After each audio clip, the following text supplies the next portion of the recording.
안녕하세요. 네옴시티 발표를 하게 된 2조 강신현, 진지선, 장은연, 예성준, 홍영록입니다. 저희는 네옴시티의 빛과 그림자라는 주제로 발표를 하도록 하겠습니다.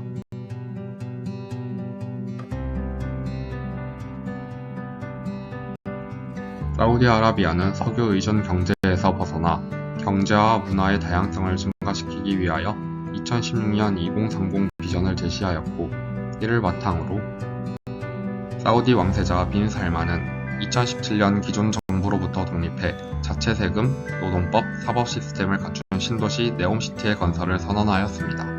그렇게 네옴시티는 원래 아무것도 없던 사막 한가운데 나타나게 되었습니다. 네옴시티는 사우디아라비아의 서북에 위치하여 26,500제곱킬로미터의 면적에 총 1조 달러의 예산을 바탕으로 진행되는 건설 프로젝트입니다. 완전한 재생에너지를 통한 에너지 공급으로 탄소 제로를 실현 목표로 갖고 있습니다. 사람들이 말하는 유토피아의 세상입니다.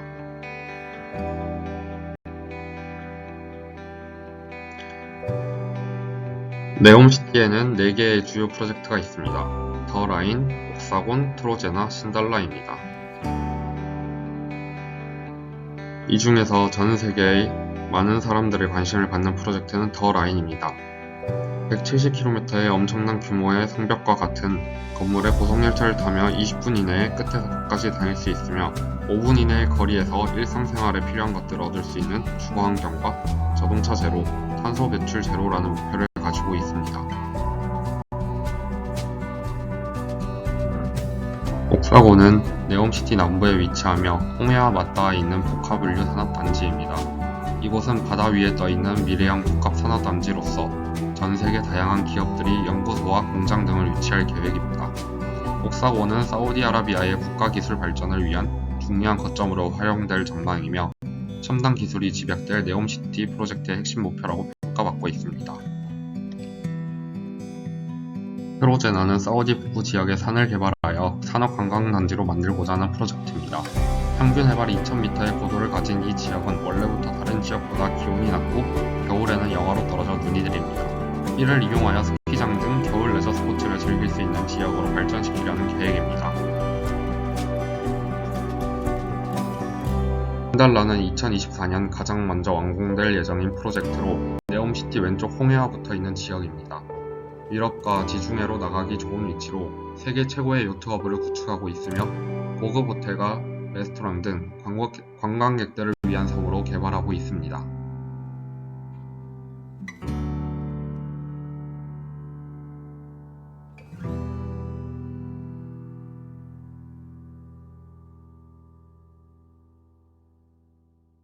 (1960년대) 야마니의 리더십 아래 사우디아라비아는 완전히 석유 경제로 진입하게 되었으며 60년 후 오늘날에는 서아시아 북아프리카 지역에서 가장 큰 경제체제로 자리 잡았습니다. 지리적, 면적, 인구, 그리고 경제 규모에서 모두 해안 회원 국가들의 50% 이상을 차지하고 있으며 석유와 천연가스가 풍부한 국가로 원유 매장량은 세계에서 두 번째로 많은 2662억 배럴, 천연가스 매장량은 세계에서 6번째로 많은 9조 4200억의 입방미터에 달합니다. 사우디아라비아는 석유 산업에서 발생하는 대량의 수입 덕분에 뛰어난 경제 성장을 이루었고 1970년부터 2020년까지 석유 수입은 정부의 수입의 83%를 차지하며 석유 수출은 총 수출의 79%, 석유 GDP는 총 GDP의 41%를 차지하게 되는 만큼 명실상부 석유의 왕국입니다. 하지만 사우디에서는 노동력이 부족하며 기초산업도 부족하여 대규모 도시화 발전에 필요한 기본 건설 능력을 부담하기 어려웠고 1970년대부터 사우디아라비아는 해외 건설업체를 도입하여 수요가 높은 도시 확장 인프라 건설을 진행하였습니다.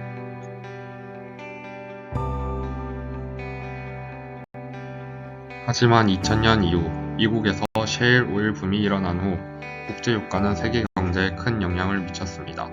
이로 인해 중동 석유의 수요가 급격하게 감소되었고 미국의 셰일 기술 혁명에 따라 2010년 세 번째로 큰 석유 생산국에서 2020년에는 세계 1위 석유 생산국이 되었습니다. 이 기간 동안 미국은 외국산 석유, 특히 중동산 석유에 대한 의존도를 점차 줄여왔습니다. 이로 인해 사우디아라비아와 같은 주요 석유 수출국에 큰 타격을 입혔고, 사우디아라비아의 주요 석유 소비 시장이었던 미국은 셰일 오일을 대량으로 생산하기 시작하였습니다. 그 결과 국제 유가가 하락 압력을 받게 되었습니다. 이러한 변화를 인식한 사우디아라비아는 석유 경제에만 의존하는 것이 지속 가능하지 않다고 판단하였습니다. 이에 따라 사우디아라비아는 2030 비전을 제시하였고, 첨단 기술, 친환경적 접근, 그리고 지속 가능한 발전을 내포한 네옴시티 프로그램을 비전의 중심으로 석유에 대한 과도한 의존성을 줄이고 경제의 다양성을 추구하는 목표로 추진하고 있습니다. 사우디아라비아의 인프라 산업에 진출한 한국은 총 1,560억 달러의 해외 건설 수주를 기록했으며, 이는 한국 전체 해외 건설 수주액의 17%를 차지하고 있습니다. 지난 50년간 한국의 해외 건설 수주액은 총 9,270억 달러에 달하며, 이러한 성과로 한국을 세계 10위권의 건설 시장 참여국으로 오르게 하였습니다.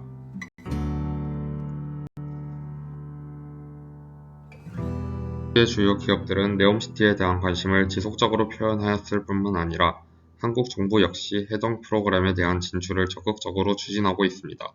최근 한국 사우디 모빌리티 및 혁신 로드쇼에서 미래 모빌리티와 혁신적 기술 그리고 도로 인프라 분야에서의 협력을 위한 MOU를 체결하였고, 이러한 협력의 흐름 속에서 여러 기업들은 네옴시티 프로그램에 참여할 방안을 모색하고 있음을 알 수 있습니다.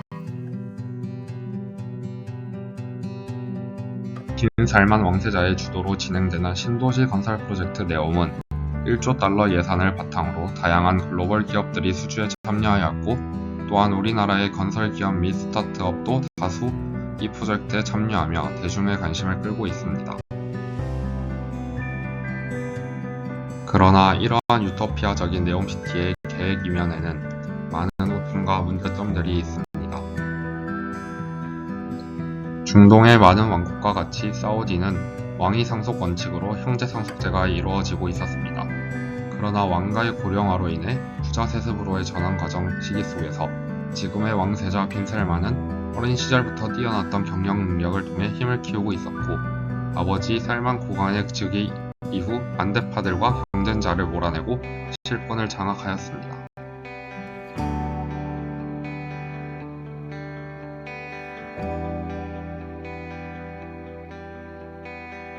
2017년 11월 4일 빈 살만 왕세자는 경쟁자였던 사촌형이자 살만 국왕의 첫 왕세자 무함마드 빈 나예프와 아랍의 워런 버핏이라 알려진 중동 최대의 투자 사업가 알 walid 빈 탈랄 등 왕족과 유명 정치인들, 그리고 기업 총수 등 자신의 반대파벌의 주요 인물 380여 명을 모두 구금하고 자산을 공결하였습니다. 수행원까지 포함해 약 500여 명이 구금됐고, 2017년 대수소송을 통해 빈 살만은 약 300에서 400억 달러 수준의 자산을 확보한 것으로 알려졌습니다. 빈 살만의 반대파에 대한 무자비함은 여기서 끝이 아니었습니다. 2018년 사우디 출신의 언론인 카슈큐지는 아라비아의 진보 지식인을 대변하는 인물로 중동의 문제와 관련된 칼럼을 기고하면서 중동 문제에 관해서는 전 세계에서 손꼽히는 영향력을 가지고 있었습니다. 그러나 빈 살만에 대한 비판과 보다 급진적인 개혁을 추구하는 등의 행동이 사우디 정부의 심기를 거슬렀고, 토막사라라는 비참한 최후를 맞게 되었습니다. 이 사건의 배후로 미국과 전 세계는 빈 살만을 지목하였고, 빈 살만 통치의 가장 큰 고점으로 불리는 사건입니다. 경쟁자와 반대파에 대한 대수성은 왕위 계승을 위하여일 수도 있었지만, 네옴시티의 계획 속에서도 많은 인권 문제가 존재하였습니다. 네옴시티를 바라보는 사람들의 걱정은 네옴시티의 건설에 참여하게 될 이주 노동자들의 인권 문제입니다. 이주 노동자들의 인권 문제는 최근 카타르 월드컵을 통해 더욱 부각되었습니다. 피해 월드컵이라 불렸던 카타르 월드컵은 월드컵 관련 인프라를 만들면서 열악한 환경에서 약 6,500여 명의 이주 노동자들이 사망한 것으로 추정됩니다. 중동 국가들에서는 노동자들을 위한 제도적 미비와 예전부터 이어져 온 관습으로 인해 외국인 노동자들은 제대로 된 보호를 받지 못하며 열악하고 위험한 노동 환경에 내몰려 있습니다. 현재 네옴시티에서도 이와 같은 일이 반복될 가능성이 크다고 추측하고 있으며 이에 대한 대책이 필요하다고 전 세계 사람들이 말하고 있습니다.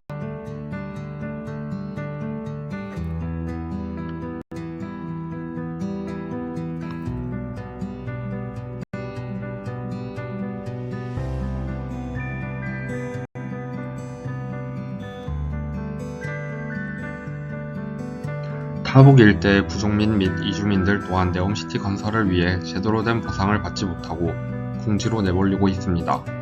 2만 명에 달하는 현지인들은 삶의 터전을 버리고 이주해야 할 것으로 예측하고 있으며 이러한 부당함을 SNS를 통해 알리던 사람들은 사형 선고를 받는 등 이주 갈등이 심화되고 있습니다.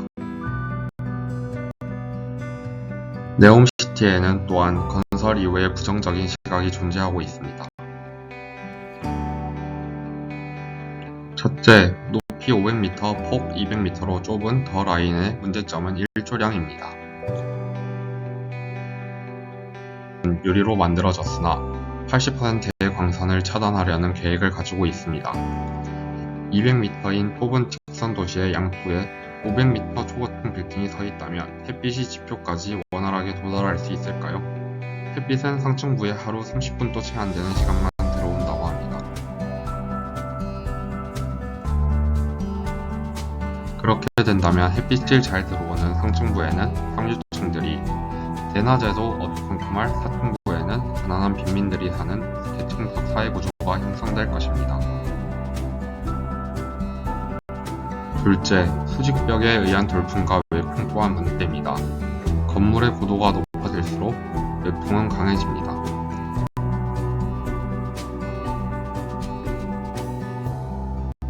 저기압과 고기압, 기압차로 인해 창문을 열지 못하는 건축학적 리스크가 존재하며 돌풍에 의해 거대한 두 수직벽 사이에 도시 시설물이 빨려 올라가거나 바람 방향의 반대편에서는 엄청나게 빠른 돌풍이 생길 수 있는 문제점도 있습니다. 사우디아라비아 빈 살만 왕세자가 추진하고 있는 네옴시티는 전 세계 기업들과 국가들의 관심을 끌고 있습니다. 그러나 네옴시티의 이면에는 인권과 자금, 환경 문제와 건설 계획의 현실성을 두고 많은 의견이 분분합니다.